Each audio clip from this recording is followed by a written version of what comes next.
નમસ્કાર મિત્રો. ચોફેરથી ઘેરાયેલા નરેન્દ્ર મોદી માનનીય વડાપ્રધાન હવાતિયા મારી રહ્યા છે કે આ ચક્રવ્યૂહમાંથી કેમ કરીને બહાર નીકળવું. સંસદમાં તો ઘેરાયેલા છે, જનરલ નરવણેના પુસ્તકમાં ઘેરાયેલા છે, એપ્સ્ટેઇન ફાઇલમાં ઘેરાયેલા છે, અને એટલા માટે એ જ્યારે જ્યારે કંઈક ઘેરાય ત્યારે મુદ્દાઓને ડાયવર્ટ કરવાની કોશિશ કરતા હોય છે ને એટલા માટે એક કોશિશ એમણે એ કરી છે, અથવા તો એમને બચાવવા માટે એમના કયા કરાવો એ કોશિશ આદરી છે. અમિત શાહ ક્યાં છે અત્યારે એ ખબર નથી પડતી, પણ એ કોઈ મોટા મિશનમાં હોય એવું લાગ્યા વિના રહેતું નથી. નરેન્દ્ર મોદીને બચાવવા માટે અમિત શાહ એ સંસદમાં હાજરા હજુર હોય છે, પરંતુ છેલ્લા કેટલાક વખતથી એ કોઈક મોટા મિશન ઉપર બિઝી હોય એવું લાગે છે. પણ આ વખતે જે ખેલ થયો છે એ નરેન્દ્ર મોદીના કયાથી અથવા તો નરેન્દ્ર મોદીને રાજી કરવાના ઈરાદાથી chief of defence staff lieutenant general Anil ચૌહાણે પંડિત જવાહરલાલ નહેરુએ તિબેટ અને ચાઇનાને લખી આપ્યું એની વાત 1954 ની વાત ત્યારે કરી છે. કેમ કરવી પડી એમણે? તમને ખ્યાલ છે, કારણ કે નરવણેના પુસ્તકમાં નરેન્દ્ર મોદી એક ભીરુ વડાપ્રધાન છે. તમને જેમ ઠીક લાગે એમ કરો, પોતે છે ને કોઈ જવાબદારી લેવા તૈયાર નથી. એ વાત હવે દુનિયા આખી જાણી ગઈ છે. એટલે એમને બચાવવા માટે આ એમના કયાગરા સીડીએસ જે છે, 3 સ્ટાર સીડીએસ, સામાન્ય રીતે આપણે ત્યાં 4 સ્ટાર સીડીએસ હોય. બિપિન રાવત એ 4 સ્ટાર સીડીએસ હતા, ચીફ ઓફ ડિફેન્સ સ્ટાફ હતા, પરંતુ વિમાન દુર્ઘટનામાં, હેલિકોપ્ટર દુર્ઘટનામાં એમનું રહસ્યમય મૃત્યુ આજે પણ રહસ્ય છે. એમની હત્યા થઈ કે પછી એ નરો અકસ્માત હતો એ વાત આપણે જાણતા નથી, એટલે એના વિશે આપણે કોઈને દોષ પણ આપતા નથી. પણ એમના પછી જો કોઈને સીડીએસ બનાવવાના હોય તો સૌથી યોગ્ય વ્યક્તિ જે હતી એ જનરલ એમ નરવણે હતા. પણ નરવણે મોદીના કયાગરાઓની ફોજમાં બંધ બેસે એવા નહોતા, કારણ મોદી તો ત્રિકાળ જ્ઞાની છે, નોન બાયોલોજિકલ છે એવો દાવો કરતા રહ્યા છે. એ તો ઈશ્વરીય અવતાર છે, એની વાત ક્યાં થાય? એ તો સર્વજ્ઞ છે, ત્રિકાળ જ્ઞાની. અને મોદી સાથે કામ કરનારાઓ જો ખાનગીમાં તમને મળી જાય અને તમે એ વાત બીજા કોઈને ન કહો એવી એમને ખાતરી હોય તો એ નિશ્ચિતપણે તમને કહેશે કે મોદી બીજા કોઈની વાત સાંભળવા માટે તૈયાર નથી હોતા. એ માત્ર આદેશો આપે છે, ને આદેશો કેવા આપે છે કે વાદળો હોય ત્યારે રડાર કામ ન કરે ને વિમાન દેખાય નહીં અને આપણે મારી આવવાના.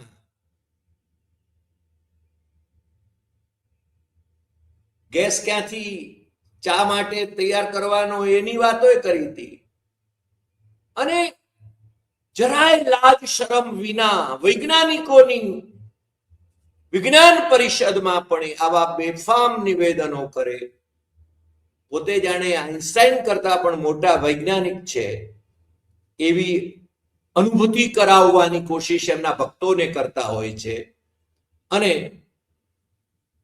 વિદેશોમાં પણ જે ભણેલા ગણેલા ભારતીય મૂળના લોકો છે, જે એમના ભક્તો છે, એ પાછા વાત માની પણ લે. નાસામાં કામ કરતા હોય પણ વાત માની લે મોદીની. આ લેફ્ટનન્ટ જનરલ નહીં, લેફ્ટનન્ટ જનરલ, 3 સ્ટાર જનરલ, એમણે અનિલ ચૌહાણને પિકઅપ કર્યા હતા. કેમ? કારણ કે નરવણે મોદીના કયા ગરા થઈને રે એમ નહોતા, કારણ કે આર્મી ચીફ હતા જ્યારે, ત્યારે પણ એમણે અગ્નિપથ યોજના એટલે અગ્નિવીર યોજનાનો વિરોધ કર્યો હતો. અને બાકી તો એમના પુસ્તકમાં મોદી વિશેના ઘણા બધા પ્રસંગો એમણે લખ્યા જ હશે ને, એ તો હવે દુનિયામાં બહાર આવવાના જ છે. મોદી ગમે તેટલા દાટા દેવાની કોશિશ કરે તો પણ આ ભાઈશ્રીએ કાં તો વાલા થવા માટે ને કાં મોદીની સેનાના કોઈના ઈશારે, મોદી સેના એટલે એમની ક્લોઝ જે સર્કિટ છે એમાંથી કોઈના ઈશારે એમણે એક નિવેદન કર્યું છે. અને એ નિવેદન મારી પાસે તો એનડીટીવી નું નિવેદન છે, એટલે કે ગૌતમ અદાણીની ચેનલ, જે મોદીના નિષ્ઠાવંત મિત્ર, જેમને ભારતની પ્રજાના નાણાંથી બનાયેલા તૈયાર થયેલા જાહેર ક્ષેત્રના એકમો ધરી દેવામાં મોદીએ પાછી પાની નથી કરીને છેલ્લે તો એટમિક પાવર સ્ટેશન પણ એને માટે ખાસ જોગવાઈઓ કરીને બાંધવા માટેની છૂટ આપી દેવામાં આવી, એ તમે જાણો છો. 13 ફેબ્રુઆરીનો આ રિપોર્ટ છે. Chief of defence staff general, આમ તો લેફ્ટનન્ટ જનરલ અનિલ ચૌહાણ એમ કે છે, ઉત્તરાખંડના દેહરાદૂનમાં કે છે કે India recognized Tibet as a part of China in 1954 and signed the Panchshil Agreement. India assumed the Panchshil Agreement settled the northern border, according to General Anil Chauhan. China stated the agreement was for trade and did not reflect its border stance. હવે આ ભાઈને હું જો અત્યારે કે 1954 ની વાતો કરવા માંડ્યા, વાત આજની કરવાની હોય. અને આ માણસ આપણા ત્રણેય લશ્કરી પાંખ જે છે, આર્મ ફોર્સિસ, એનો વડો છે. અને હવે તો મને લાગે છે એમની મુદત પૂરી થવા પણ આવી રહી છે, એટલે કદાચ પાછી મુદત રિન્યુઅલ માટે પણ એ તૈયારી કરતા હોય એવું બને, સાહેબને ખુશ કરીને. કારણ કે સાહેબને તિબેટ એ ખૂબ યાદ આવે છે. અને દલાઈ લામા, જેમને તમને ખ્યાલ છે, દલાઈ લામા એ તિબેટના ધાર્મિક ગુરુ અને રાજનેતા હતા, રાજનીતિક ગુરુ પણ હતા, એટલે કે ત્યાંના શાસક પણ હતા. ત્યાં લોકશાહી નહોતી, થિયોક્રેટિક સ્ટેટ હતું. અને એ દલાઈ લામા એમનું જે તિબેટ સ્ટેટ હતું એના ઉપર ચાઇના એ કબજો કર્યો. એને આપણે પણ વખોડીએ, કારણ કે દેશને ઘડી જવાની વાત, જેમ તમારે છે ને, ખરેખર તો મોદીએ છે ને અમેરિકાએ જે રીતે હમણાં એક દેશને ઓળિયા કરી જવાનું નક્કી કર્યું, એના પ્રેસિડેન્ટને ઉંચકી આવ્યા, જેલમાં નાખ્યા ગમે તે કારણસર, એનો વેનેઝુએલાના પ્રેસિડેન્ટ માદુરા એને ઉંચકી આવ્યા. એની પ્રજાને નક્કી કરવા દો ને કે ભાઈ એને તાનાશાહ જોઈએ છે કે શું. તમે નોર્થ કોરિયાનો પ્રેસિડેન્ટ છે કે સર્વસત્તાધીશ છે, અને પ્રેસિડેન્ટ કેવો કે કેમ, પણ એ તાનાશાહ છે. તમને કયો અધિકાર છે? તેની પ્રજાને અધિકાર છે. સોવરીન કન્ટ્રી ભારત છે. નરેન્દ્ર મોદીને ઉંચકી જાય ટ્રમ્પભાઈ તો આપણે સહન ન કરી શકીએ. એટલે એવા બાબતમાં તો ભાઈ બોલતા નથી નરેન્દ્ર મોદી, પણ તિબેટની વાત કરે છે.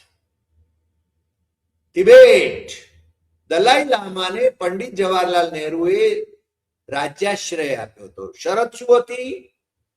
શરત એ હતી કે અહીંયા ભારતમાં રહીને ચીન વિરોધી કઈ આંદોલન કે હિલચાલ કે ચળવળ નહીં ચલાવે.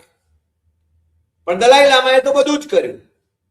અને છતાં દલાઈ લામાની ઓફિશિયલ વેબસાઇટ ઉપર તમે જજો, એમના ઇન્ટરવ્યુ જોજો. આ દલાઈ લામા અને એમના હજારો અનુયાયીઓ જે ભારત આવ્યા, જે ભારત ઉપર આર્થિક બોજ બન્યા, ભારત અને ચીનને એમાં દુશ્મની થઈ અને 62 નું યુદ્ધ થયું. આ 59 માં આવ્યા. 62 નું યુદ્ધ આપણે ભોરી લેવું પડ્યું એમને કારણે. એ દલાઈ લામા આજે પણ ચીન જવા માટે તૈયાર છે, પણ ચીને એમને પર્સોના નોન ગ્રાન્ટા જાહેર કર્યા છે, એટલે ત્યાં આગળ ઘૂસવા નથી દેતા. એમને તિબેટ જવું જ, એમને છે ને તિબેટ એ ચીનનો ભાગ છે, એની સામે એમને હવે વાંધો જ નથી. તમે એમના ઇન્ટરવ્યુ જોઈ લેજો એમની ઓફિશિયલ વેબસાઇટ ઉપર. જે માણસને માટે આપણે ખુવાર થઈ ગયા, હમણાં એપ્સ્ટેઇનની ફાઇલોમાં એમનું નામ આવ્યું, એના વિશે મારે વાત નથી કરવી, પણ અને કોઈની આપણે ધાર્મિક લાગણી પણ નથી દુભાવવી, પણ જેને રાજ્યાશ્રય આપ્યો છે, જે યલો કાર્ડ ભારતનું લઈને દુનિયા આખીમાં ફરે છે, હું પણ એમની સાથે મારી મુલાકાત થયેલી છે, ભોજન લીધેલું છે, પણ એ દલાઈ લામા એ ધર્મશાલા, હિમાચલ પ્રદેશમાં ધર્મશાલામાં, ત્યાં મોદી એમના મિનિસ્ટરોને એ બધાને મોકલાવે છે. હજી પણ એ મુદ્દો તાજો રાખવો છે, પણ મોદી એ વાત નથી કરતા. નહેરુને બદનામ કરવા છે. 62 ના યુદ્ધમાં આપણે હારી ગયા હતા એમ કેવું છે, પણ 67 માં ઇન્દિરા ગાંધીએ ચીનના દાંત ખાટા કરી નાખ્યા હતા, અને 87 માં રાજીવ ગાંધી, પ્રાઇમ મિનિસ્ટર રાજીવ ગાંધીએ ચીનના દાંત ખાટા કરી નાખ્યા હતા. એ વાત છે ને મોદીને મોઢે ક્યારે ઉચ્ચારાતી નથી. નહેરુને બદનામ કરવા, ઇન્દિરા ગાંધીને બદનામ કરવા, જેણે પાકિસ્તાનના 2 ટુકડા કરી નાખ્યા, અને જેણે ચાઇનાને પણ પાઠ ભણાવ્યો હતો એ 1967 માં, અને 87 માં પ્રાઇમ મિનિસ્ટર રાજીવ ગાંધીએ પણ ચાઇનાને પાઠ ભણાવ્યો હતો. ઇતિહાસમાં બધું જ નોંધાયેલું છે, પણ મોદીના ઇતિહાસમાં નથી, અને એમના કયા ગરા CDS ના ઇતિહાસમાં પણ આ ક્યાંય ઉલ્લેખ નથી આવતો. માત્ર તિબેટથી સીધા તિબેટ અને પંચશીલની વાતો કરે છે, અને પછી એ પાછા જૂન 2020 ની વાત ઉપર આવે છે કે ચીન અને ભારતના સૈનિકો વચ્ચે ડેડલીએસ્ટ ક્લેશ જે થયા, એમાં 20 ભારતીય સૈનિકો માર્યા ગયા દેશની રક્ષા કાજે, અને ચીનના 30 સૈનિકો માર્યા ગયા, એવા ઇન્ટેલિજન્સ રિપોર્ટ છે એમ એ કહે છે. મોદી તો કહે છે કોઈ આયા નહીં, કોઈ રહા નહીં, કોઈ ગયા નહીં, કોઈ ઘૂસ્યું જ નથી એમ કહે છે, પણ એમનો CDS આ વાત કરે છે. એટલે ખાલી મરી ગયા નહીં, પેલા લોકો શહીદ થઈ ગયા એમને. પુલવામાના શહીદો ની તસવીરો પાછળ રાખીને ચૂંટણીમાં વોટ માંગનાર પ્રાઇમ મિનિસ્ટર નરેન્દ્ર મોદી એમને લાજ આપવી જોઈએ કે ભારતની સીમામાં, ભારતની ટેરિટરીમાં ચીન ઘૂસી ગયું છે, અને છતાં એ સ્વીકારવા માટે તૈયાર નથી, અને શી જિનપિંગ સાથે 18 કરતા પણ વધારે વખત એમને મુલાકાતો કરી છે. ભાઈશ્રી તિબેટની વાતો કરે છે, પંચશીલની વાતો કરીને મજાક કરે છે નહેરુની. હિન્દી ચીન ભાઈ ભાઈની મજાક કરાવે છે, એમના ભક્તોની પાસે મજાક કરાવે છે. તો મારે તો એક દસ્તાવેજ, 6 પાનાનો દસ્તાવેજ છે મારી પાસે, તમને જો વંચાતો હોય તો, જેની અંદર છેલ્લા 6થા પાને જે સહીઓ છે એ તમે જોશો તો આ Atal Bihari Vajpayee prime minister of the republic of India, અને Wen Jiabao premier of the state council the people's republic of China. આ દસ્તાવેજ છે. આપણે દસ્તાવેજ વગર વાત નથી કરતા. મોદી જે તિબેટની વાત કરે છે,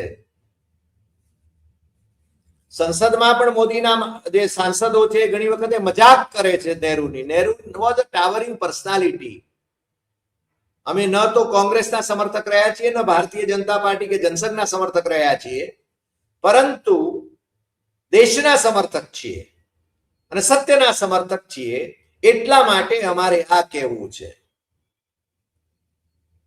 તમને ખ્યાલ છે કે વાજપેયીએ પંડિત જવાહરલાલ નહેરુને વિશે જે અંજલિ આપી હતી, એ અજય શુક્લએ તે દિવસે આખું ભાષણ રાજ્યસભામાં જે અંજલિ આપી હતી એ વાંચ્યું હતું. એટલે તમારામાંથી જેમણે ન જોયું હોય, અજય શુક્લ સાથેની આપણો એપિસોડ જરા તમે જોઈ લેજો. અજય શુક્લ વરિષ્ઠ તંત્રી રહ્યા, સંપાદક રહ્યા દેશના પ્રતિષ્ઠિત અખબારો અને ટીવી ચેનલોના. પણ મારે આજે એનો પુનરોચ્ચાર નથી કરવો. મારે તો જે વાત કરવી છે, આ દસ્તાવેજ છે મારી પાસે 6 પાનાનો. આજે પણ એક્સટર્નલ અફેર્સ મિનિસ્ટ્રીની વેબસાઇટ ઉપર આ દસ્તાવેજ હશે. એ કહે છે કે વાજપેયી 22 થી 27 જૂન 2003 જ્યારે પ્રાઇમ મિનિસ્ટર હતા ત્યારે ચીનની મુલાકાતે ગયા હતા અને એના પછી જે જોઈન્ટ ડેક્લેરેશન થયું, એ જોઈન્ટ ડેક્લેરેશન ચીન અને ભારત વચ્ચેનું, એનો આ દસ્તાવેજ છે. અને એ દસ્તાવેજમાં એમ કહેવામાં આવ્યું છે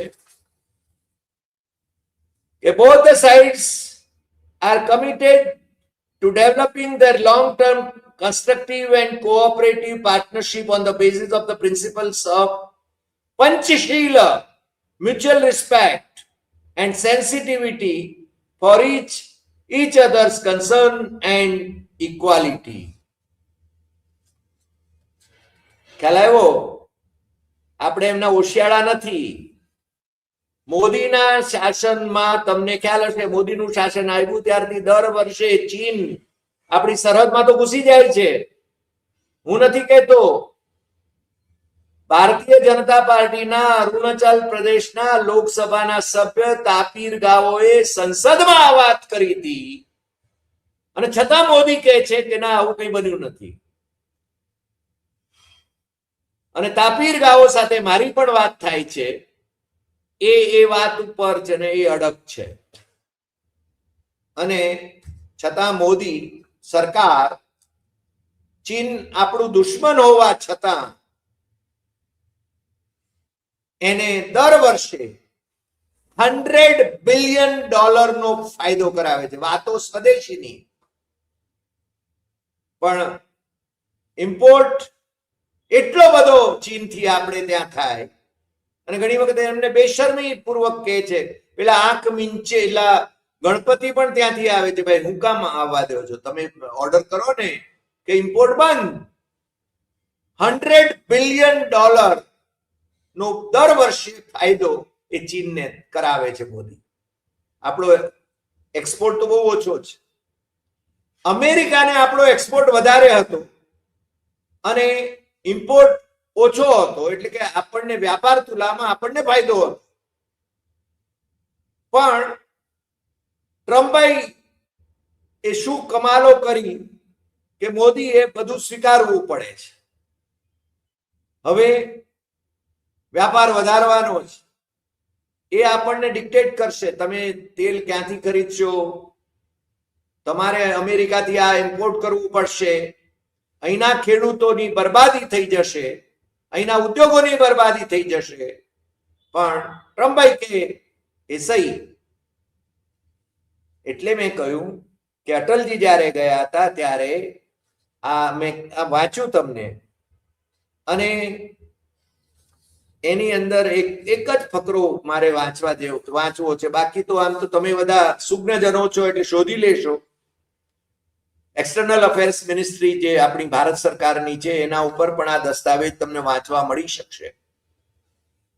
ન મળે તો મને કહેજો, હું તમને ટેગ કરીશ અથવા આપણા એપિસોડની સાથે ટેગ કરીશ. અંગ્રેજીમાં છે હો ભાઈ, એટલે અંગ્રેજી તો એટલું તો તમે કોઈની પાસે વંચાવી પણ શકશો.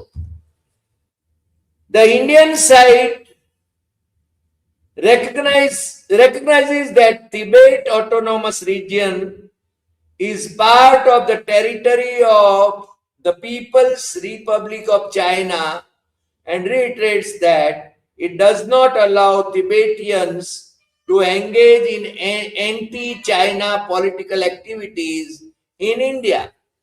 સમજાય છે કઈ?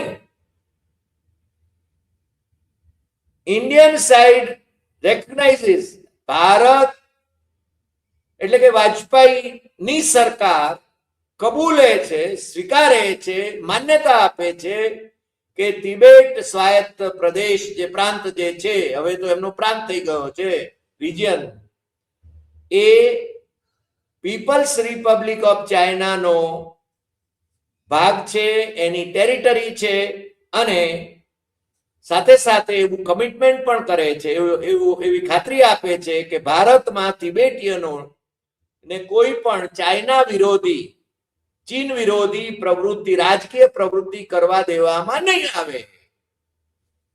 શું કરી રહ્યા છે દલાઈ લામાના માણસો? ગવર્મેન્ટ ઇન એક્ઝાઇલ કરી રહ્યા છે. શું કરી રહ્યા છે તમે જાણો છો.